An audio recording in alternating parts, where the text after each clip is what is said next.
আসসালামু আলাইকুম। আপনাদের সাথে আছে আমি জুবায়ের হাসান। এই ইরান যুক্তরাষ্ট্র যুদ্ধে এখন পর্যন্ত তুরস্ক একটা নিরপেক্ষ অবস্থানে রয়েছে। অর্থাৎ অন্য ভাষায় যদি বলা যায় যে এই ক্ষেত্রে তুরস্ক একটা নীরব ভূমিকা পালন করছে। তো মানে তুরস্ক ইরানের পক্ষে তার সামরিক শক্তি নিয়ে ইরানের পাশে দাঁড়াচ্ছে না। তো ইরানের উপরে যে হামলাটা হয়েছিল এবং ইমাম খামেনিকে যে হত্যা করা হলো সেটা তুরস্ক একটা তীব্র নিন্দা জানিয়েছিল এবং প্রেসিডেন্ট এরদোগান ইরানি জনগণের প্রতি তিনি সমবেদনা জানিয়েছিলেন। তো ওদিকে আমরা দেখতে পেয়েছিলাম যে ইরান যখন পাল্টা হামলা করলো উপসাগরীয় দেশগুলোতে অবস্থিত মার্কিন স্থাপনাগুলোর উপর, তখন তুরস্ক এর আবার নিন্দা জানিয়েছিল। তো এভাবে তুরস্ক একটা ব্যালান্স অবস্থা বা নিরপেক্ষ অবস্থা একটা ভাব দেখাচ্ছে। তবে সাম্প্রতিককালে দুটি ঘটনা বা দুটি পদক্ষেপ, তুরস্কের দুটি পদক্ষেপ বেশ আলোচনার জন্ম দিয়েছে এবং এটা নিয়ে বেশ হইচই হচ্ছে। তো প্রথমত ৬ এবং ৯ মার্চ আমরা দেখতে পেলাম যে ইরান থেকে তুরস্কের দিকে দুটি ক্ষেপণাস্ত্র নিক্ষেপ করা হয়েছিল। তো যদিও তুর্কি প্রতিরক্ষা আকাশ প্রতিরক্ষা ব্যবস্থা সেই ক্ষেপণাস্ত্র দুটি ধ্বংস করে, কিন্তু এ বিষয়ে প্রেসিডেন্ট এরদোগান বেশ চড়াও হন ইরানের উপরে এবং তিনি কঠোর ভাষায় ইরানকে সতর্ক করে দেন। তো ইরানের প্রতি তিনি হুঁশিয়ারি উচ্চারণ করে বলেন যে ইরানের সাথে তুরস্কের ১,০০০ বছরের একটা প্রতিবেশীর সম্পর্ক রয়েছে। তো এইটা তিনি একটা ছায়ার মধ্যে পড়ে যাবে, এটা তিনি চান না। তো তুরস্ক আরও যেটা করেছিল সেটি হচ্ছে যে তুরস্কে নিযুক্ত ইরানি রাষ্ট্রদূতকে ডেকে তারা একটা কঠোর ভাষায় প্রতিবাদ জানায়। তো এভাবে তুরস্কের এই কাজটি বেশ একটা আলোচনার জন্ম দেয়। তবে ইরান এই ক্ষেপণাস্ত্র নিক্ষেপ করা তুরস্কের প্রতি এটা ইরান অস্বীকার করেছে। ইরান বলছে যে এটা তৃতীয় পক্ষের কোনো কাজ হতে পারে, অর্থাৎ ইসরায়েলের এটা তাদের স্যাবোটাজ করার কাজ হতে পারে, তাদের ফলস ফ্ল্যাগ অপারেশন হতে পারে। ইরান বলছে যে ইসরায়েল হয়তো এই ক্ষেপণাস্ত্র সিস্টেমটা তারা হ্যাক করে তুরস্কের দিকে ডাইভার্ট করেছে বা তুরস্কের দিকে ঠেলে দিয়েছে। এরকম একটা ইরানের পক্ষ থেকে বিবৃতি এসেছে এবং ইরান বলছে যে সে আজারবাইজান কিংবা সাইপ্রাসের ভূমিতেও সে ক্ষেপণাস্ত্র কিংবা ড্রোন হামলা চালায়নি। তো ব্রিটিশ বাহিনী আমরা দেখছি যে সাইপ্রাসের ব্যাপারে বলছে যে ইরানের দিক থেকে এই ক্ষেপণাস্ত্র ছোড়া হয়নি, বরং লেবাননের দিক থেকে ক্ষেপণাস্ত্র ছোড়া হয়েছে। অর্থাৎ ব্রিটিশ বাহিনী বলছে যে লেবানন অথবা ইসরায়েলের দিক থেকে এই ক্ষেপণাস্ত্রটা এসেছে। তো এভাবে ইরান যে দাবিটা করেছিল যে তারা ক্ষেপণাস্ত্র ছোড়েনি, সেটা একটা প্রতিষ্ঠিত হয়। তো যাই হোক, তো এই যুদ্ধে তুরস্কের যে দ্বিতীয় প্রতিক্রিয়া আমরা দেখতে পেলাম সেটা হলো তুরস্ক সাইপ্রাসে বা সাইপ্রাস দ্বীপে ৬টি F-16 যুদ্ধবিমান মোতায়েন করেছে এবং তুর্কি আকাশ প্রতিরক্ষা ব্যবস্থা সেই উত্তর সাইপ্রাসে তারা মোতায়েন করেছে তুরস্ক। তো তুরস্ক কেন উত্তর সাইপ্রাসে এভাবে জঙ্গি বিমান মোতায়েন করলো এবং আকাশ প্রতিরক্ষা ব্যবস্থা মোতায়েন করলো, এর একটা কারণ রয়েছে। এর কারণটা হলো যে সাইপ্রাসে তুরস্কেরও স্বার্থ রয়েছে। ১৯৭৪ সালে সাইপ্রাস দ্বীপের মালিকানা নিয়ে গ্রিস এবং তুরস্কের মধ্যে একটা প্রচণ্ড যুদ্ধ হয় এবং সেই যুদ্ধে তুরস্ক জয়লাভ করে। তবে দ্বীপটা দুই ভাগে ভাগ হয়, একটা উত্তর সাইপ্রাস আর একটা দক্ষিণ সাইপ্রাস। তো উত্তর সাইপ্রাসে তুর্কি জনগোষ্ঠীর বসবাস রয়েছে, তুর্কিভাষী যারা মুসলিম রয়েছেন। তো এর ফলে উত্তর সাইপ্রাসে তুরস্কের একটা নিয়ন্ত্রণ প্রতিষ্ঠিত হয় এবং তুরস্ক সেখানে একটা অনুগত শাসক বসায়। তো ওদিকে ইউরোপ চায় যে এখনও চাচ্ছে যে অখণ্ড একটা সাইপ্রাস প্রতিষ্ঠিত হোক, কিন্তু তুরস্ক চাইছে যে সাইপ্রাসে দুই রাষ্ট্রভিত্তিক একটা সমাধান হোক। তো এটা নিয়ে গ্রিস এবং পুরো ইউরোপের সাথে তুরস্কের একটা প্রচণ্ড দ্বন্দ্ব রয়েছে এবং এই সংঘাতটা এখনও সামরিকভাবে না হলেও কূটনৈতিকভাবে চলমান রয়েছে। মাঝে মধ্যেই পৃথিবীতে এটা নিয়ে একটা যুদ্ধ বা সংঘাতের একটা পর্যায় তৈরি হয় বা এরকম একটা আবহ তৈরি হয়। তো ইউরোপীয় ইউনিয়নে যে তুরস্ক সদস্যপদ পাচ্ছে না এতদিন হলো, বেশ কয়েক বছর ২০১৬ সালে এটা পাওয়ার কথা ছিল। এর অন্যতম কারণ হচ্ছে যে এই অখণ্ড সাইপ্রাসকে ইউরোপের দাবি মোতাবেক তুরস্ক এটা মানেনি। তো বর্তমানে এই সাইপ্রাস এবং গ্রিসের সাথে আমরা দেখতে পাচ্ছি যে ইসরায়েলের বেশ সামরিক এবং অর্থনৈতিক ঘনিষ্ঠতা গড়ে উঠেছে, যুক্তরাষ্ট্রেরও সামরিক এবং অর্থনৈতিক ঘনিষ্ঠতা গড়ে উঠেছে। তো এই অবস্থায় তুরস্ক উত্তর সাইপ্রাসে তার একটা উপস্থিতি বজায় রাখার জন্য দীর্ঘদিন ধরে চেষ্টা করছে এবং সেখানে তুর্কি যুদ্ধজাহাজও আছে। তো এখন এই ইরান যুদ্ধ ইস্যুতে যখন ক্ষেপণাস্ত্র নিক্ষেপের ঘটনায় এই ইসরায়েলের হোক বা সেটা লেবাননের দিক থেকে হোক বা ইরানি আক্রমণ করুক না কেন বা হেজবুল্লাহ, লেবাননের হেজবুল্লাহ তারাই করুক না কেন ড্রোন মিসাইল হামলা সাইপ্রাস দ্বীপে, তো এই অজুহাতে আমরা দেখতে পেলাম যে ব্রিটিশ বাহিনী এবং ফ্রান্স তারা সেখানে যুদ্ধজাহাজ এবং ক্ষেপণাস্ত্র এবং আকাশ প্রতিরক্ষা ব্যবস্থা মোতায়েন করেছে। তো এই সুযোগে তুরস্ক তার উত্তর সাইপ্রাস রক্ষার জন্য সেখানে এই তুর্কি যুদ্ধবিমান এবং তাদের আকাশ প্রতিরক্ষার ক্ষেপণাস্ত্রটা মোতায়েন করেছে। তো এটাকে ইরান বিরোধী তুরস্কের পদক্ষেপ হিসাবে দেখা যাবে না, কিংবা এটা সেই ব্রিটিশ সামরিক বাহিনী বা ফ্রান্সের সামরিক বাহিনীকে সাহায্য করার জন্য বা তাদের অনুকূলে একটা ফেভার দেওয়ার জন্য তুরস্ক এই মোতায়েন করেছে সাইপ্রাস দ্বীপে, সেটাও বলা যাবে না। বরঞ্চ তুরস্ক তার নিজ রাষ্ট্র স্বার্থে এই সামরিক স্থাপনাগুলো মোতায়েন করেছে। তো এখন কথা হলো, ইরান যুদ্ধে তুরস্ক কেন এখনও নীরব রয়েছে? তো তুরস্ক এই বিষয়টা বিশ্লেষণ করতে গেলে তুরস্কের 4টি বিষয় এখানে আলোচনা করতে হবে এবং 4টি বিষয় বিবেচনায় নিয়ে তুরস্ক এই সিদ্ধান্ত নিয়েছে। তো সেই 4টি বিষয় হলো যে তুরস্কের শক্তিমত্তা, তুরস্কের দুর্বলতা, তুরস্কের সুযোগ এবং তুরস্কের ঝুঁকি বা হুমকি কী রয়েছে। এই 4টি জিনিস একত্রে বিশ্লেষণ করে তুরস্ক এই নীরব থাকার বা নিরপেক্ষ থাকার তারা সিদ্ধান্ত নিয়েছে।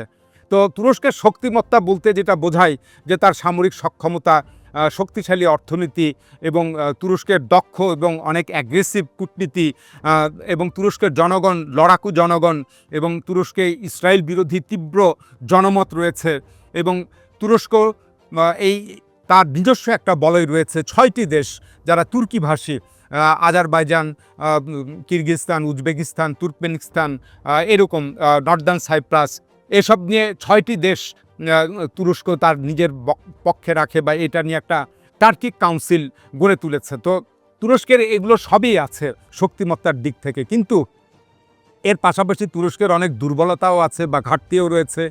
যেমন তুরস্ক সেই 2017-18 সাল থেকে মার্কিন অস্ত্র নিষেধাজ্ঞায় রয়েছে। এটা শুরু হয়েছিল সেই রাশিয়ার কাছ থেকে S-400 ক্ষেপণাস্ত্র প্রতিরক্ষা ব্যবস্থা যখন কেনে তখন থেকে। তো তুরস্ক উপরে তখন মার্কিন যুক্তরাষ্ট্র অস্ত্র নিষেধাজ্ঞা দেয়। F-35 যে পঞ্চম প্রজন্মের যুদ্ধবিমান রয়েছে মার্কিন, সেই প্রকল্প থেকে তুরস্ককে বের করে দেয় এবং এই সমস্ত মার্কিন অর্থনৈতিক সামরিক নিষেধাজ্ঞার ফলে তুরস্কের প্রায় 250-র কাছাকাছি F-16 যুদ্ধবিমান প্রায় একটা ভঙ্গুর বা অকেজো অবস্থায় পড়ে যায়। তো সেগুলো এখন তুরস্ক উদ্ধার করতে চাইছে যুক্তরাষ্ট্রের সাথে একটা সম্পর্ক রেখে। আর তুরস্কের যে নিজস্ব যুদ্ধবিমান রয়েছে, যেটা পঞ্চম প্রজন্মের কান যুদ্ধবিমান, এটা ফুললি অপারেট হতে তুরস্কের সামরিক ভাণ্ডারে যোগ হতে 2028 এবং 2030 সাল নাগাদ এটা পূর্ণ মাত্রায় তুরস্কের সামরিক বাহিনীতে যোগ হবে। তো এর আগে তুরস্ক এভাবে যুক্তরাষ্ট্রের সাথে সম্পর্ক রেখে তার পুরনো বিমানগুলো সচল রাখতে চাইছে। আর এছাড়া মার্কিন যুক্তরাষ্ট্র এবং ইউরোপীয় অনেকগুলো দেশের সাথে তুরস্কের বিভিন্ন অত্যাধুনিক অস্ত্র নির্মাণের জয়েন্ট ভেঞ্চার রয়েছে, অর্থাৎ যৌথ উদ্যোগে তৈরি হয়।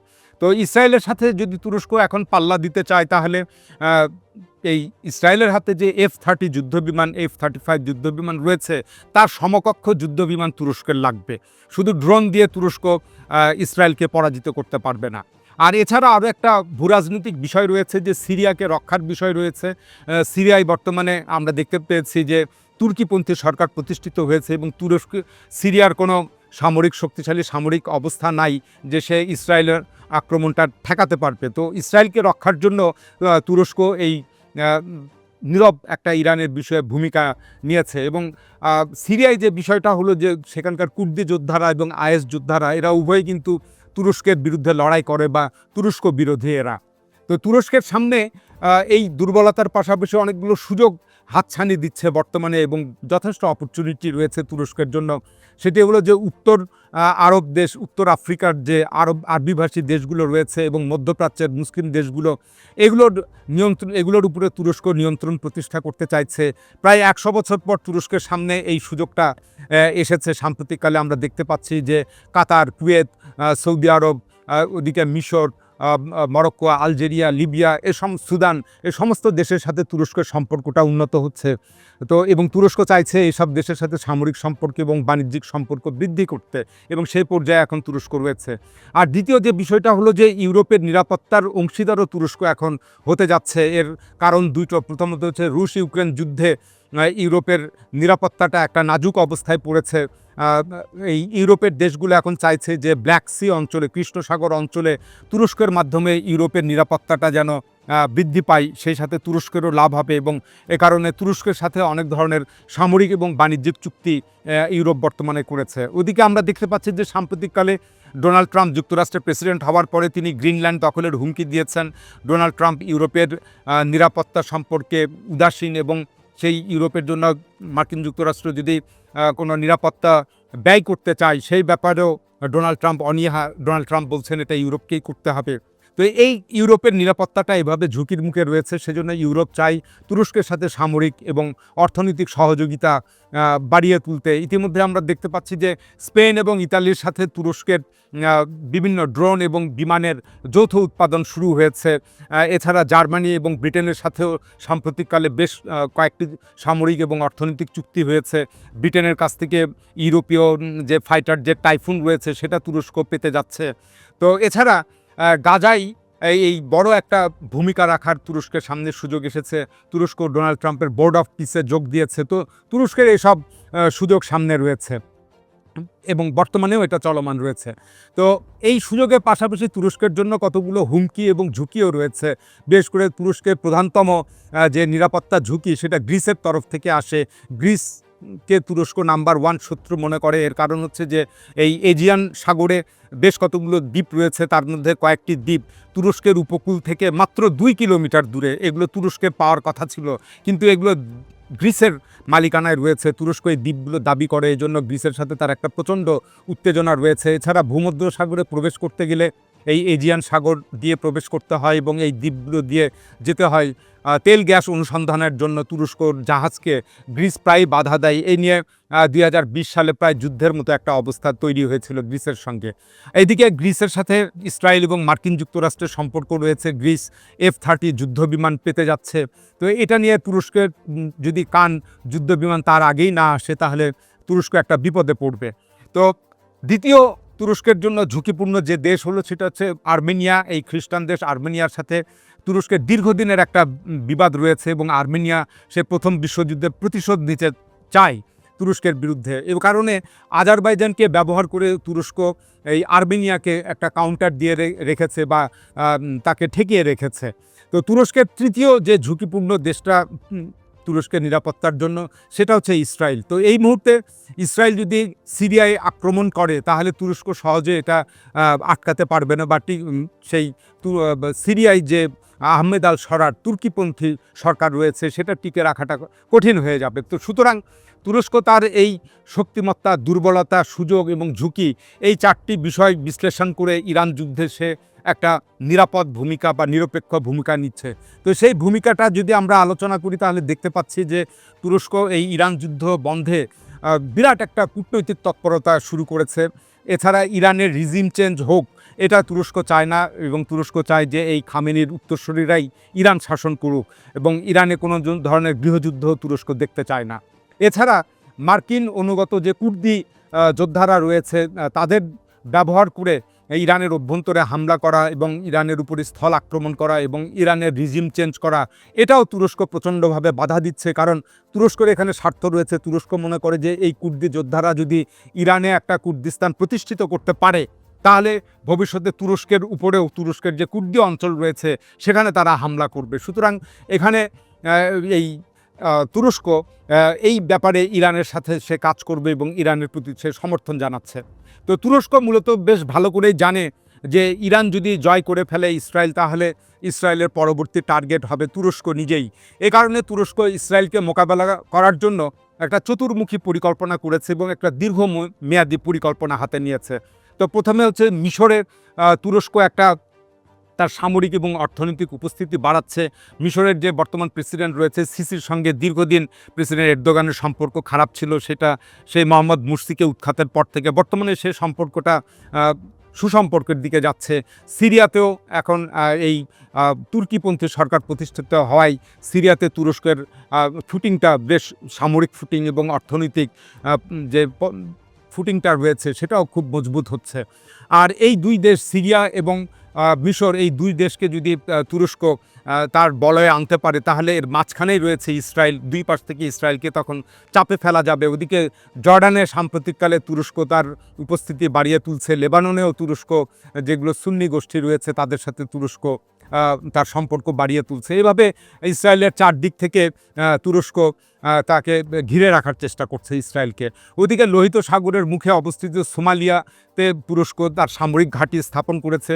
আবার ভূমধ্য সাগরের পাড়ের দেশ লিবিয়াতেও তুরস্ক তার সামরিক ঘাঁটি স্থাপন করেছে। তো এভাবে চারপাশ থেকে সে ইসরায়েলকে মোকাবেলা করার জন্য তুরস্ক একটা দীর্ঘমেয়াদী প্রস্তুতি নিয়েছে। তো এছাড়া তুরস্ক এই ইরান যুদ্ধে একটা জিনিস বেশ ভালো করেই জানে যে যুক্তরাষ্ট্র ইরানকে দখল করতে পারবে না, বরং যুক্তরাষ্ট্র ইরানে যে আটকা পড়বে।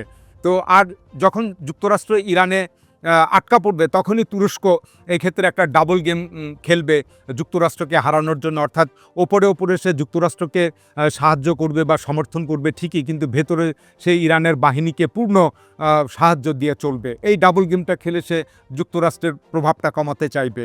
তো সুতরাং মধ্যপ্রাচ্য বা ইসলামী বিশ্বকে আমরা দেখতে পেলাম যে নেতৃত্ব দেওয়ার জন্য মূলত তিনটি দেশ সক্রিয় রয়েছে। একটি হচ্ছে যে সৌদি আরব, একটা ইরান, আর একটা হচ্ছে তুরস্ক।